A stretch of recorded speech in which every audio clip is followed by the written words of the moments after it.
Salut! Dans cette vidéo, on va revenir sur le projet KissKissBankBank qui a été une réussite. On a récolté 2800 et quelques euros par rapport aux 2000 euros d'objectif. Et on va donc comparer par rapport à Kickstarter. On va voir aussi quels ont été les facteurs clés qui ont permis à la collecte de se réaliser. Et puis je vous donnerai quelques petits conseils pour aller chercher des personnes qui pourraient être intéressées par votre projet. Donc tout d'abord, la courbe. Alors, vous pouvez, quand vous avez lancé un projet sur KissKissBankBank et qu'il est en cours de récolte, on va dire, vous avez votre courbe de dons et vous pouvez voir par rapport à la courbe idéale pour arriver à votre objectif. Donc, vous voyez si vous êtes au-dessus, en dessous, ça vous permet de savoir s'il faut redoubler l'effort et tout ça. Là, la courbe a démarré très très fort, c'est-à-dire qu'au bout de 2 jours, on était à peu près à 5 fois plus que l'objectif. Et au final, ensuite, il y a eu un palier, puis c'est monté très progressivement, à peu près on va dire 10% ou 15% plus rapidement que la courbe normale, et donc pour arriver à 2800, donc c'est-à-dire 40% de plus que l'objectif initial. L'origine des gens qui ont soutenu le projet, il y en a 13 qui ont soutenu le projet en venant par un lien direct. Donc lien direct, ça veut dire que c'est probablement un lien ou que j'ai envoyé par email, ou qui a été mis sur un site internet ou dans un forum ou quelque chose comme ça. Ensuite, il y a 4 personnes qui ont soutenu le projet à partir de la page catégorie du site KissKissBankBank. Donc a priori, c'est des gens qui ont recherché dans cette catégorie, qui sont tombés sur le produit, qui se sont dit c'est intéressant. Ensuite, 2 personnes de Facebook, et ensuite 3 personnes qui venaient de... 3 personnes de Facebook, pardon, 2 personnes de leur boîte mail, et une personne du site magazinevideo.com. Voilà, pour vous donner un petit peu une idée sur les 23 soutiens, les 23 KissBankers comme on les appelle, la répartition de leur origine et d'où ils venaient. Euh, Par rapport à Kickstarter, il y a vraiment une grosse différence pour moi que j'ai pu constater, c'est que sur KissKissBankBank, il n'y a pas de trafic journalier. Il n'y a personne quasiment qui va venir voir la page de votre produit et juste par curiosité pour voir ce qui se passe. Il n'y a pas énormément de gens qui se baladent sur KissKissBankBank toute la journée à la recherche de produits. J'étais étonné de voir aussi qu'il y a aucun blog technologique ou autre chose comme ça qui fait de la veille sur KissKissBankBank, parce que j'ai eu absolument zéro contact, zéro reprise de la news dans des magazines, alors que sur Kickstarter, il y avait d'office des blogs technologiques qui venaient reprendre la news, qui reprenaient des bouts de la vidéo et qui faisaient une news sur leur propre site. Et donc ça permettait justement de générer du trafic sur la page Kickstarter. Et également sur le site de Kickstarter, il y a énormément de gens qui y vont juste pour le plaisir de découvrir des nouveaux produits et qui donc peuvent tomber sur votre produit. Voilà. Sur KissKissBankBank, c'est vraiment pas le cas. Des jours où j'ai vraiment fait aucune communication, rien du tout, où j'ai pas été chercher des gens, il y avait entre 10 et 15 visites sur la page. Donc c'est vraiment ridicule et faut vraiment pas compter sur KissKissBankBank comme un moyen de se faire connaître, un moyen de faire parler votre produit au grand public. C'est à vous de faire ça. Alors, quelles ont été les méthodes? Alors si, juste pour finir sur la comparaison avec Kickstarter, j'ai pu comparer à peu près le nombre de visites totales en regardant le nombre de vues de la vidéo qui était postée sur Kickstarter avec le nombre de vues de la vidéo qui a été postée sur KissKissBankBank.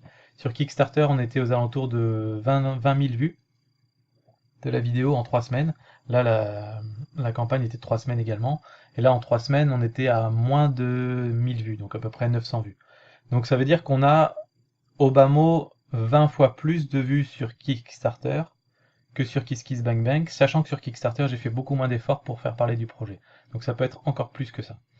Voilà. Et comparativement à ça, sur Kickstarter, j'avais levé 25 000 dollars, donc équivalent à peu près à 20 000 euros. Et là, sur KissKissBankBank, on a levé 2800 euros, ce qui fait 9 fois moins que sur Kickstarter, comparé aux 20 fois moins de vues. Ça veut dire que globalement, j'étais 2 fois plus efficace sur KissKissBankBank que sur Kickstarter, où le produit s'est vendu 2 fois mieux. Enfin, au final, c'est quand même positif. On va voir ensuite, je vais vous dire un petit peu comment j'ai fait parler du projet, parce que du coup, c'est à vous de le faire. Si vous mettez votre projet sur KissKissBankBank ou Ulule ou d'autres sites français pas très connus, il va falloir en faire parler de votre projet. Si vous le laissez comme ça, il va moisir et il n'y aura pas de récolte. Donc les différents moyens que j'ai utilisés, premièrement, c'est les cercles proches. Alors j'ai envoyé des messages sur Facebook à la famille, aux amis pour dire hey, vous savez, ma petite entreprise que je monte depuis 6 mois, 1 an, bah ça y est, ça se concrétise, allez voir. Et pour les gens, ça leur fait souvent assez plaisir de justement se rendre compte concrètement que ça prend vie. Et très souvent, notamment pour les proches, on a un peu le sentiment que ils savent pas trop sur quel pied danser entre bah en fait tu glandouilles chez toi et tu bosses pas vraiment, ou bah tu crées ton entreprise mais ça n'avance pas, ça sort pas, il est temps de sortir un produit, enfin voilà, c'est pas concret dans leur esprit. Et là, d'avoir une page qui lance un projet, qui montre un produit, ça concrétise tout ça. Et ça, c'est la premier enseignement que j'ai eu, notamment par rapport au Kickstarter, où là, c'était un peu éloigné à l'autre bout du monde, les gens n'ont pas trop suivi, les proches. Là, ici, sur KissKissBankBank, j'ai eu vraiment beaucoup de soutien de proches et de gens un petit peu moins proches. Des personnes qui relayaient l'information, qui renvoyaient à toutes leurs boîtes mail, et même des personnes qui ont soutenu le projet sur KissKissBankBank. Et ça fait vraiment très plaisir, ça fait vraiment très chaud au cœur, et ça, voilà, ça c'est une chose que j'ai trouvé très importante. Deuxième chose, une fois on a passé ce cap-là, c'est intéressant comme cap, c'est-à-dire que vous allez lever de l'argent de la famille et des amis, mais quelque part ça va pas valider votre projet, ça va pas valider votre produit, parce que quelque part dans un coin de votre tête vous vous dites bon d'accord, ces gens, je pense et j'espère qu'ils vont avoir besoin du produit, mais comme c'est mes copains ou ma famille, ils sont un peu plus permissifs, et donc si le produit est vraiment nul, ils vont pas me le dire, ils vont quand même soutenir le projet. Donc la vraie validation, ça vient d'avoir des gens qui soutiennent le projet, qui sont des totos inconnus, des totos vous l'écrivez comme vous voulez, donc des gens que vous ne connaissez pas, qui viennent soutenir votre projet. Et ça a mis un petit peu de temps à arriver, 4-5 jours pour qu'il y ait les premiers qui arrivent. Et vers la fin, c'était 80% des soutiens, c'était des gens que je ne connaissais pas. Et donc ça a vraiment validé qu'il y avait un marché et une demande pour ce produit-là, surtout quand on voit l'enthousiasme de ces personnes-là. Mais voilà, c'est quelque chose d'important. Et ces gens-là, pour aller les chercher, alors j'ai utilisé plusieurs canaux. Le premier canal, c'est la chaîne sur la photo. J'ai une chaîne sur la photo, d'ailleurs, il y a le lien là au-dessus dans la barre de titre du blog. Euh, c'est une chaîne où j'explique un petit peu mes progrès dans la photo et tout ça. Et il y a pas mal d'audience.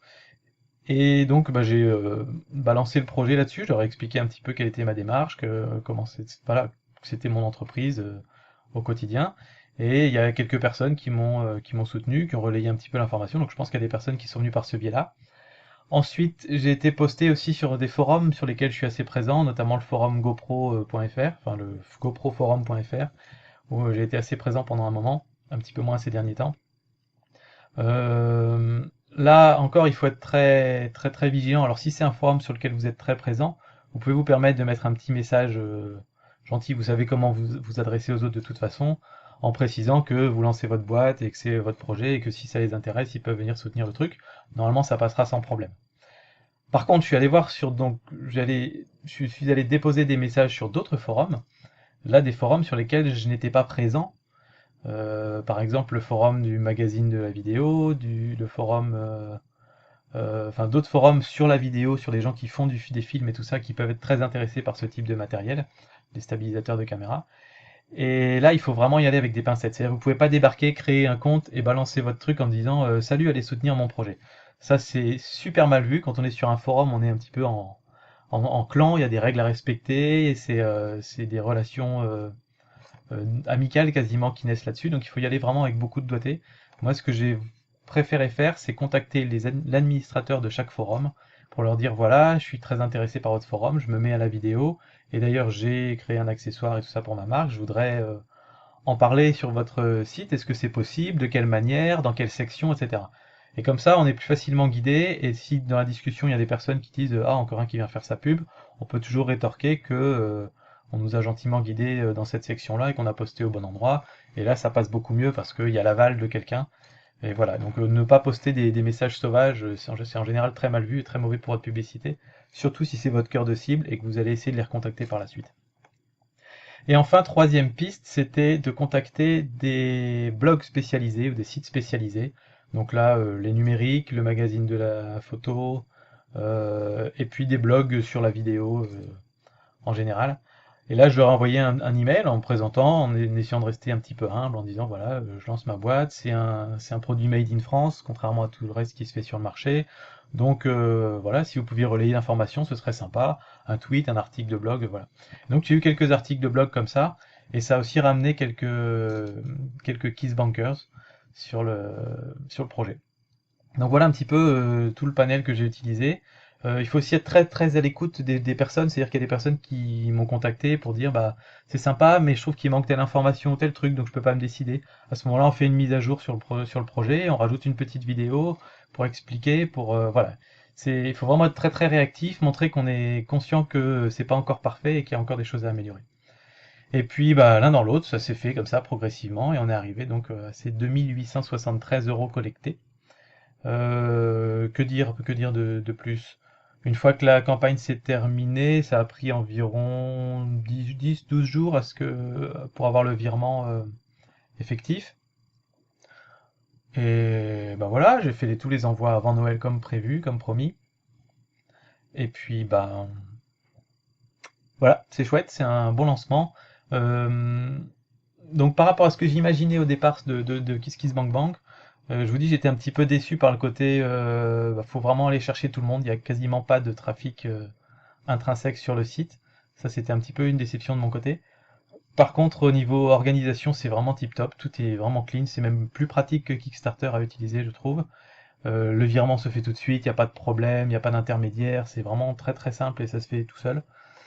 Euh, Autre avantage aussi, c'est que c'est du don, c'est-à-dire que les personnes vous donnent de l'argent et en échange vous leur envoyez un cadeau, ce qui fait qu'il n'y a pas de TVA facturé, il n'y a pas ce genre de choses, donc on peut du coup baisser le prix en conséquence de notre produit, en disant ça va combler le fait que j'ai pas de TVA à reverser, donc ça c'est vraiment très bien aussi. Et puis bon voilà, l'idée de départ pour moi de déposer ça sur KissKissBankBank, c'était commencer à créer une petite communauté française, tester le marché français, tout ça c'est validé, d'avoir un site vitrine en dehors de mon site web, c'est toujours bien quand on se lance d'avoir son site web qui parle du produit, mais d'avoir plein d'autres endroits où ça parle du produit, puisque les personnes, si elles tombent sur votre produit, la première chose qu'elles vont faire, c'est aller sur Google et taper le nom du produit pour voir qui d'autre en parle, s'il y a des reviews, s'il y a des avis, etc. Donc ça, c'est un gage de qualité aussi d'être sur un site de ce type-là et d'avoir une campagne réussie. Ça veut dire qu'il y a un certain nombre de gens qui y ont cru. C'est le fameux principe vous savez, j'ai le même à la maison. Voilà, si 50 personnes achètent le truc, c'est que ça doit être bien. Voilà, c'est un petit peu ça l'idée. Donc ça marche très bien aussi. Et ben voilà, tout ça c'est parfait, ça a bien marché. Je vous encourage à faire la même chose, à envoyer vos projets et vos produits sur KissKissBankBank ou sur Ulule.